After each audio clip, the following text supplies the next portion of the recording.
Hello everyone. I welcome you all in the lecture series of rainfed agriculture and watershed management. And the today's topic is soil and water conservation techniques in rainfed agriculture.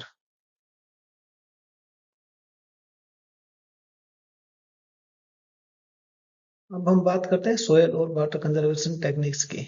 जब ये techniques की बात आती है तो हमारे मन में बहुत सी ऐसी टेक्निक्स ध्यान में आती हैं, जैसे crop diversification, rotation, alley cropping, trenching, bunding, contour, strip cropping, terracing, landscaping, water management, fallowing, cover crop, barrier crops. तो बहुत सारी टेक्निक्स आती हैं और जब इन टेक्निक्स को हम अलग अलग हेड में जब अध्ययन करना चाहते हैं तो इनको हम मुख्य चार भागों में बांटते हैं, जिसमें पहला है in situ moisture conservation techniques, mechanical या इंजीनियरिंग मेजर, फॉरेस्ट्री मेजर और एग्रोस्टोलॉजिकल मेजर्स।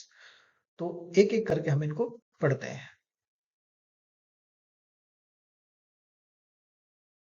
पहला है in situ soil moisture conservation practices या टेक्निक। इन सिटू का मतलब क्या है? जहां रेनफॉल हुआ, जहां वाटर अप्लाइड हुआ, उस वाटर को वहीं स्टोर करना, वो इन सिटू मॉइस्चर कंजर्वेशन कहलाता है। और इसमें लैंड की कॉन्फ़िगरेशन को हमें कई तरह से चेंज करना पड़ता है। जैसे पहली कॉन्फ़िगरेशन हम चेंज करते हैं रिज एंड फरो मेथड। तो रिज एंड फरो मेथड होता है, इसमें हम क्या करते हैं, रिजेस बनाते हैं 15 से 20 सेंटीमीटर की हाइट के, और फरोज बनाते हैं 30 से 45 सेंटीमीटर की वाइड की। और जो वाटर है इरिगेशन का है या जो बरसात का पानी है, इन जगह में इकट्ठा हो जाता है, जो फरोज जो पहले पिक्चर में हमें दिख रहा है। तो ये फरोज होती है, इनका मेन पर्पज क्या है? जो वाटर आएगा उसको सेफली ड्रेन करेगा एक सेफ जगह के ऊपर, ताकि रन ऑफ ना हो। और ये फरोज जब इंटेंसिटी रेनफॉल की कम होती है तो ये फरोज वाटर को स्टोरेज का काम करती है। यानी कि जब ज्यादा बारिश होगी तो उसका सेफ ड्रेन कर देती है, और कम बारिश होगी तो उसको स्टोर करती है, ताकि वो क्रॉप को आगे उसके समय के अनुसार उसको मिल जाए। अब ये रीजन फॉर मेथड की एक खास बात है, ये हर प्रकार के सोयल में कामयाब नहीं होती। ये डीप सोयल्स में कामयाब है, जहां पर वाटर का जो स्टेगनेशन है वो ज्यादा होता है, और वाइडली रो स्पेस्ड क्रॉप होती है। जैसे हमारे टमाटो हो गया, जैसे हमारी कॉटन होगी, जैसे हमारी मेज होगी, उसमें रिज एंड फरो मेथड कामयाब है। जो सैलो सोइल्स होती हैं, जिनमें सोयल का जो सरफेस है वो कम होता है, जहाँ पर क्रॉप लगाई जाती है, और ब्रॉडकास्ट जो फसल लगाते हैं उसमें इसके हम प्रैक्टिस को नहीं अपना सकते। दूसरा है टाइड रेजिंग। ये मॉडिफाइड फॉर्म है रिज एंड फरो मेथड की, जो ऊपर पिक्चर दिखा रखी है और नीचे वाली पिक्चर दिखा रखी है। इसमें जो फरोज होते हैं इसके अंदर डिचेज बनाए जाते हैं, हडल्स लगाए जाते हैं, ताकि पानी है वो रेन वाटर वहीं कोलेक्ट होता रहे। जैसे इस सेकंड पिक्चर के सेकंड हाफ में हमें देखने को मिल रहा है। तो जब इसमें स्टोर होगा ये, तो वाटर का इनफिल्ट्रेशन रेट ज्यादा देर तक चलेगा, यानी कि सोइल के अंदर ज्यादा मॉइस्चर बढ़ेगा, परकोलेशन आज जहाँ स्लो होता है वैसी सोइल्स में हम इसको टाइड रेजिन को प्रैक्टिस को फॉलो करते हैं। इन सीटू मॉइस्चर कंजर्वेशन में जो नेक्स्ट मेथड है या प्रैक्टिस है वो है broad bed furrows. Broad bed, जब पहली पिक्चर और दूसरी पिक्चर में देखो आप, बड़े बड़े बेड है, फरो छोटी है।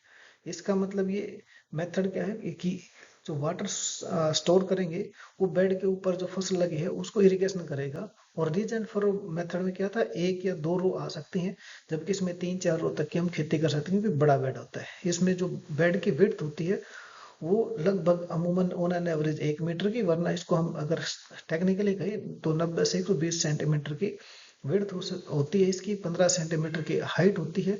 और जो फर्रोज होते हैं दोनों के बीच में, दो बेड के बीच में, वो 60 सेंटीमीटर की होती है, और उस फर्रो की डेप्थ भी 15 सेंटीमीटर की होती है। यानी कि 15 सेंटीमीटर तो डेप्थ नीचे है, 15 सेंटीमीटर हाइट है, नहीं 3 सेंटीमीटर के लगभग स्पेस ये वाटर के कंजर्वेशन के लिए या सेफ ड्रेनेज के लिए हमें मिल जाता है। तो जो फरोज बनती है उनके अंदर ग्रेडियंट रखा जाता है 0.6%, जो क्रॉप सोन हमें करनी है, ताकि वो एक्सेस वाटर को ड्रेन करके लेके भी जाए और वो वाटर स्टोर हो, वो नंबर ऑफ रोज को मिल भी जाए पानी। तो अब इस ब्रॉड बेड मेथड के एडवांटेजेस बहुत हैं। एक तो हेल्प इन मॉइस्चर कंजर्वेशन की, मॉइस्चर का कंजर्वेशन होता है। जो सरप्लस वाटर होता है वो बिना किसी इरोजन के आराम से डिस्पोज ऑफ हो जाता है। बेटर ड्रेनेज फैसिलिटी मिलती है, और इसमें क्या करते हैं हम, जो ड्राई सीडिंग होती है वो भी हम इसमें पॉसिबल है, क्योंकि बरसात आएगी, पानी आएगा, तो जो परकोलेशन होता है उसके जरिए और ट्रांसपिरेशन पुल से वो पानी ऊपर जर्मिनेटिंग सीड को मिल जाता है। और इसमें क्या होता है, हम वाइड रेंज की क्रॉप ज्योमेट्री लगा सकते हैं, क्योंकि अगर हमारे जो रेजिज है वो छोटी होंगी तो उसके ऊपर एक या दो तरह की प्लांटिंग पॉसिबल है, लेकिन ये तो 1.2 मीटर तक की जो विड्थ होती है, तो इसका मतलब हम कई तरह की ज्योमेट्री क्रॉप के रिक्वायरमेंट से हम लगा सकते हैं। सेकंड जो पिक्चर दिखती है उसमें इंटरक्रॉपिंग की फैसिलिटी हम ले सकते हैं, कि दो वाइडली स्पेस रो है उसके बीच में हम इंटरक्रॉपिंग कर सकते हैं, मल्चिंग कर सकते हैं, तो हम एक से ज्यादा क्रॉप भी अकोमोडेट कर सकते हैं।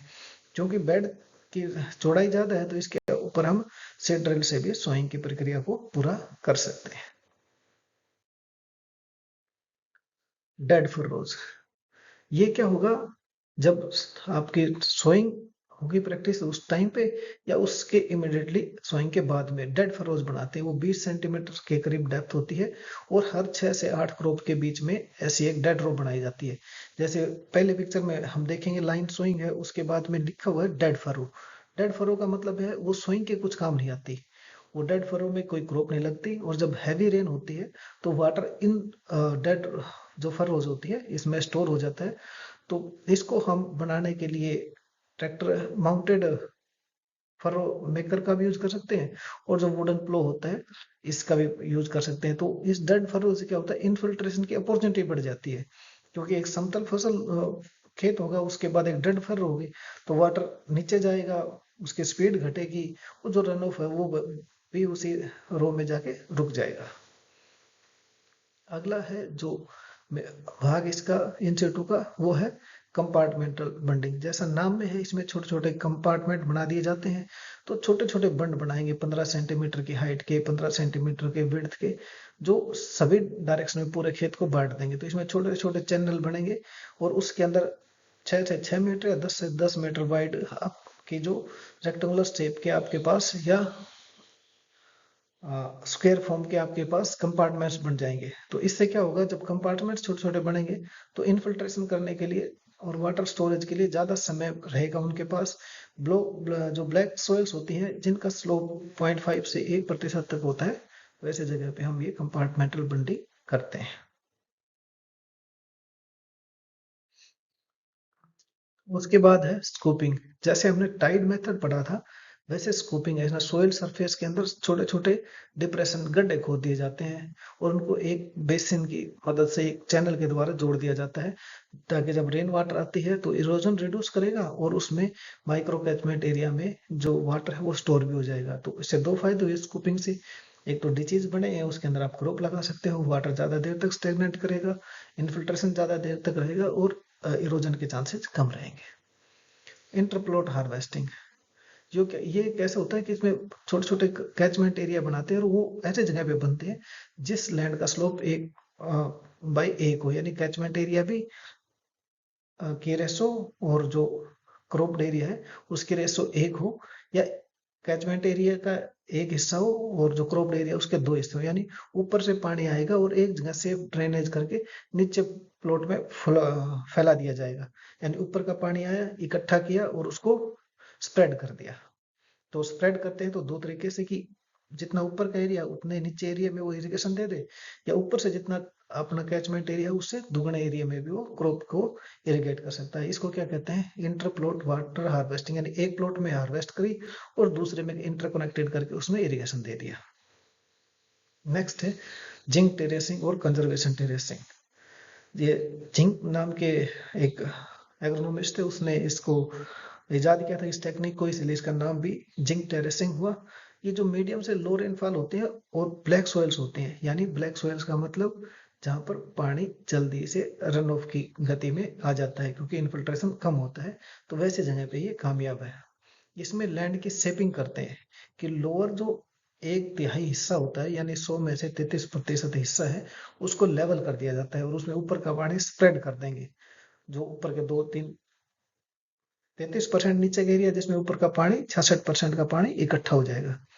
और इसमें हमें एक फायदा होता है, जो रेनफॉल होती है ये इसको रेनफॉल मल्टीप्लिकेशन टेक्निक भी आप कह सकते हो, कि एक नीचे वाला एरिया है उसमें एक गुड क्रॉप भी ली जा सकती है जिसको वाटर की ज्यादा रिक्वायरमेंट, और ऊपर उन क्रॉपों को लिया जा सकता है जिनको वाटर की कम रिक्वायरमेंट हो और सेफ ड्रेन भी वाटर का हो सके, इरोजन के इवेंट से उनको कम किया जा सके। नेक्स्ट जो मेथड है वो मैकेनिकल या इंजीनियरिंग मेजर, जिसमें किसी मशीन या टूल का यूज होता है वाटर के कंजर्वेशन के लिए या सोइल के कंजर्वेशन के लिए, तो मैकेनिकल की श्रेणी में आता है या इंजीनियरिंग की श्रेणी में आता है। तो ये कहाँ एग्रोनॉमिक प्रैक्टिसेस या मैकेनिकल मेजर्स कहाँ करते हैं, जहां पर स्लोप ज्यादा हो, रन ऑफ ज्यादा हो, सोयल के अंदर इन्फिल्ट्रेशन कम हो, तो इसको हम मोटे मोटे 5 तौर पर हम इसको कंट्रोल करते हैं मैकेनिकल इंजीनियरिंग मेजर्स को: कंट्रोल, ग्रेडेड, बेंच टेरेसिंग, गली कंट्रोल और वेजिटेटिव बैरियर। अब एक टर्म बार बार आएगी कि बंड या टेरेस किसे कहते हैं। ये असल में एक अर्थन एम्बैंकमेंट होता है, या डिप्रेशन भी कह सकते हो, यानी ऊपर भी हो सकता है या नाली खुदी हुई भी हो सकती है, या कॉम्बिनेशन दोनों का हो सकता है। उसका मेन पर्पज है कि जो स्लोप है उसकी लेंथ को कम करना। स्लोप को कंट्रोल करने के बाद जब हम आगे बढ़ते हैं तो उससे क्या फायदा होता है, सोयल का इरोजन मिनिमाइज हो जाता है और स्लोप की लेंथ घट जाती है। तो जब लेंथ घटेगी तो रिड्यूस होगा स्लोप का, वेलोसिटी ऑफ रन वाटर कम होगी और वो क्रिटिकल वैल्यू तक जाने नहीं देगी, जिसके कारण जमीन का जो घर्षण है वो कम हो जाएगा और इरोजन कम होगा और वाटर कंजर्वेशन ज्यादा होगा। अब मैकेनिकल मेथड में पहला आता है कंटूर बंडिंग। कंटूर जैसे इस पिक्चर में दिख रहे हैं, स्लोप को कट करते हैं। वो हॉरिजॉन्टल भी थोड़ा ट्रेपेजॉइड भी हो सकता है, रेक्टेंगुलर शेप में भी बनाने की कोशिश करते हैं। तो इसका मेन उद्देश्य क्या है कंटूर बंडिंग का, कि वाटर जो आएगा, जैसे आप पिक्चर में देख रहे हो, ऊपर क्रॉप है, नीचे वाटर फील्ड है, फिर वो धीरे धीरे डिस्पोज होता नीचे की तरफ जाएगा। तो इसका मेन पर्पज है ही कि उसके इनफिल्ट्रेशन बढ़े, उसका कंटूर का जो एरिया है। और जैसे इनफिल्ट्रेशन बढ़ेगा तो नीचे जो जमीन है, क्योंकि सोयल कम है वहाँ, तो पानी माइक्रोपोर्स में खड़ा रहेगा और क्रॉप को लेटर टाइम तक मिलता रहेगा, और जो फालतू का पानी बच जाता है, जो एक्स्ट्रा वाटर है, उसको ड्रेन कर देते हैं सेफली। लेकिन ये कंटूर्स वहां कामयाब है जहाँ कम बारिश होती है, हिली एरियाज है। और हाइट जो है कंटूर्स की वो डिपेंड करेगी कि उस लैंड का स्लोप कितना है, स्पेसिंग कितनी है, या बारिश की इंटेंसिटी कितनी है। जितनी बड़ी ज्यादा इंटेंसिटी होगी उतने ही कंटूर्स की साइज बढ़ती चली जाएगी। लेकिन जहाँ डीप सोइल्स हैं वहाँ ये कंटूर बंडिंग कामयाब नहीं है, क्योंकि जहाँ ब्लैक सोइल होगी वहाँ क्रैकिंग आ जाती है, और जो हमने बंड्स बनाए हैं कंटूर बंडिंग की वो टूट जाती है, तो कामयाब नहीं होती। तो अगर जो कंटूर की स्पेसिंग है बंड्स की, वो इस प्रकार से हम डिटरमाइन भी कर सकते हैं कि किस हाइट की होगी। तो वर्टिकल इंटरवल होगा जो उनके बीच में बंड्स का, वो होगा S divided by A plus B. S slope of land, किस लैंड का स्लोप कितना है, और ए और बी दोनों कांस्टेंट है, वो डिपेंड करते हैं सोयल और रेनफॉल की कंडीशंस पर। तो जितना स्लोप होगा उसी हिसाब से बंड की हाइट बढ़ेगी, जितना स्लोप कम होगा, इंटेंसिटी कम होगी रेनफॉल की, बंड छोटे होंगे, बारीक होंगे।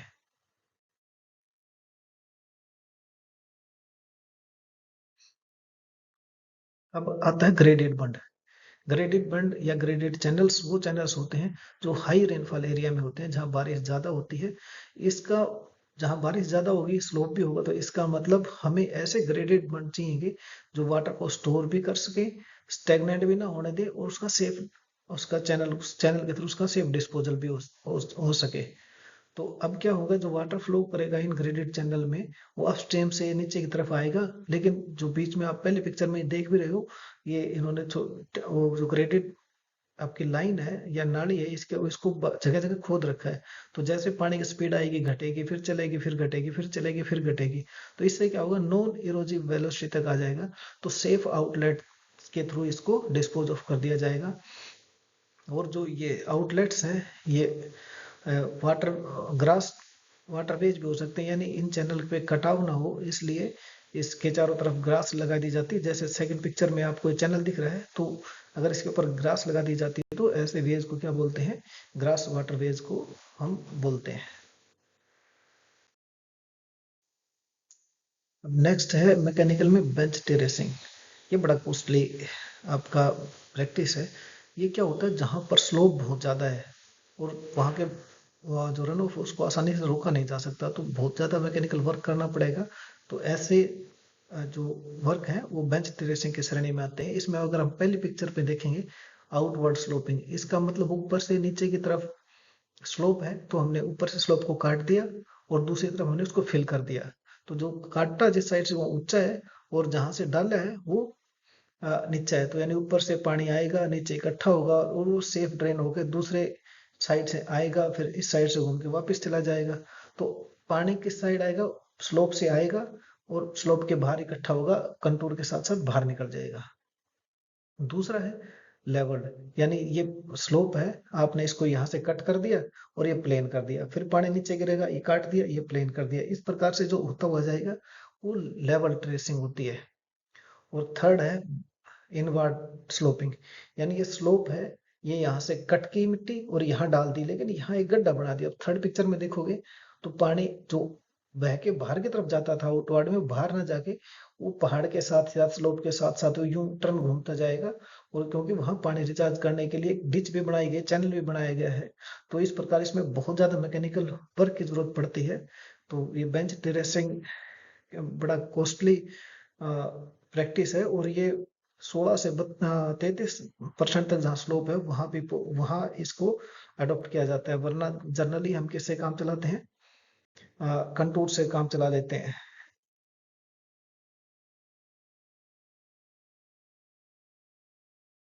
अब है गली कंट्रोल। जब वाटर बहुत पीक लेवल से बारिश होती है तो पहले कौन सा इरोजन होता है आपको ध्यान है? पहले जो इरोजन होता है वो स्प्लैश इरोजन, फिर रिल इरोजन, और रिल इरोजन भी जब कंट्रोल नहीं होता तो वो बड़े बड़े गलीज का रूप धारण कर लेती है, यानी बड़े चैनल्स के साथ पानी गुजरता है। और जब उस बड़े चैनल से पानी गुजरता है तो बड़ी स्पीड के साथ गुजरता है और बहुत सारी मिट्टी को बहा के ले जाता है। अब उस मिट्टी को जो उन्होंने गली बनाई उसको बंद करते हैं, उसको हम क्या करते हैं?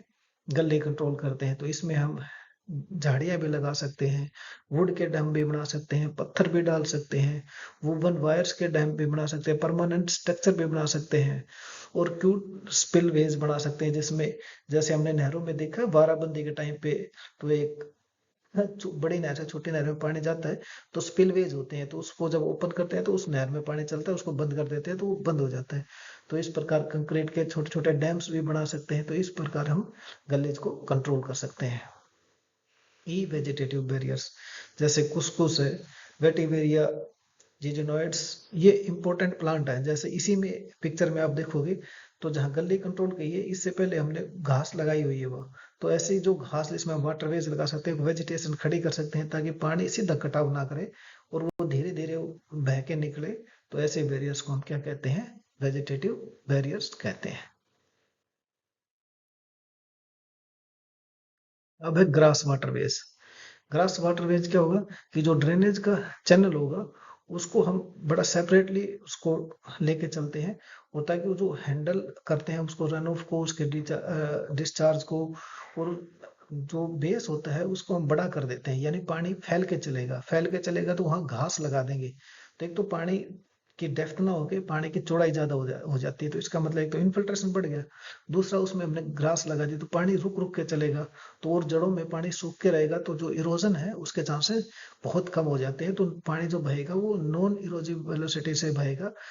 तो जो ग्रास वाटरवेज है ये दो काम करेंगे, एक तो इन्फिल्ट्रेशन को बढ़ाएंगे, रन ऑफ को रोकेंगे, और उसके अंदर से जो इरोजन के साथ जो उपजाऊ मिट्टी गई है उसको वो रोक के रखेंगे। जो वाइटर स्पेस होगा रिचार्ज के लिए, तो इसका मतलब जहां जहां ग्रास वाटरवेज होंगे वहां पानी का जो उपलब्धता है वो ज्यादा रहेगी, ऊपर की तरफ ज्यादा रहेगा रिचार्ज, तो पानी इजीली अवेलेबल रहेगा।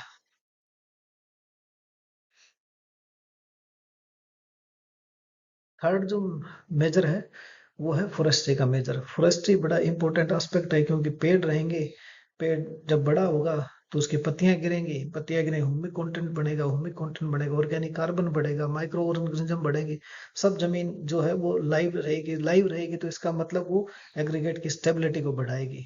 जैसे अकेसिया है, यूकलिप्टस है, इनको पौधों, पाइनस है, इन पौधों को हम लगा सकते हैं ट्रीज को स्लोप के साथ साथ, जैसे इस पिक्चर में दिखाया गया है कि वाटर के जो चैनल है जहाँ पानी गड्ढों में भरा हुआ आपको दिख रहा है, तो पानी ऊपर से जब नीचे की तरफ बहेगा तो ये छोटे छोटे पौधे लगा दिए, जब ये बड़े भी होंगे तो इनके सारे फैसिलिटी जो हमने डिस्कस की चीजें जो वो प्रोवाइड करेंगे। दूसरा, इनकी जड़ें जमीन के अंदर दबी हुई रहेंगी तो सोइल के पार्टिकल्स को बाइंडेड रखेंगी, तो वहां से इरोजन होने के चांसेस कम हो जाते हैं। इस प्रकार की कंजर्वेशन को हम क्या कहते हैं?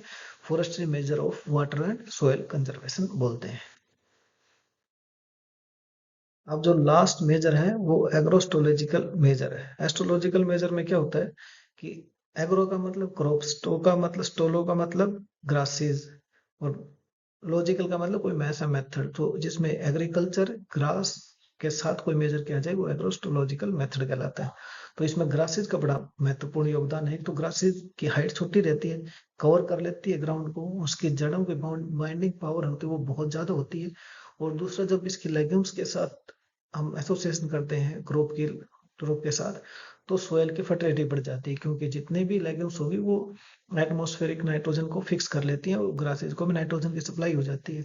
तो इसके बहुत सारे एडवांटेज होते हैं, जैसे जो वाटर का जो सरफेस है हमारा, जिसके ऊपर वाटरवेज बने होते हैं, उसको रिस्टोर करती है, कंटूर बंड्स की लाइफ को बढ़ाती है।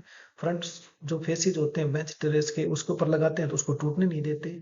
गली को स्टेबलाइज करने में मदद करते हैं, इरोजन को प्रिवेंट करते हैं। और जो ग्रासेस हम लगाते हैं उनकी एक चीज हम ध्यान रखते हैं लगाने से पहले कि तो पेरिनियल हो, ये ना हो कि एनुअल हो, आप लगाइए अगले साल अगले सीजन में सूख जाए। ड्रोट रेजिस्टेंट हो, उनकी कैनोपी बहुत जल्दी डेवलप हो जाती हो, रूट सिस्टम डीपर हो, जो ग्रोथ हैबिट हो प्रोस्टेट हो कि जल्दी जल्दी बढ़ जाए, लेस प्लेटेबल हो यानी उसने ज्यादा पशु खाना पसंद ना करे, नहीं तो आपने लगा दिए और उसमें पशु जो है वो आए उसके उसको खा गए, और उसका जो बचता है जब वो, तो उसका कोई कॉटेज इंडस्ट्री में उसका यूज भी हो। तो बहुत सी ग्रासेज हैं और लेग्यूम्स हैं जो आपके सामने लिखे हुए हैं, जैसे सैंड्रोसिलरिस, क्लोरेसिस, साइनोडोन, डेक्टिलोन। लेग्यूम्स में एस्टेरोसोइला, सेंट्रोसीमा, इन प्रकार की आप ग्रासेज को और लेग्यूम्स को लगा के हम अपनी ग्रास वाटरवेज को, बंड्स को और जो स्लोप्स हैं उनको कवर कर सकते हैं, और वहाँ की जो सोयल है और वाटर की कंजर्वेशन को हम कर सकते हैं।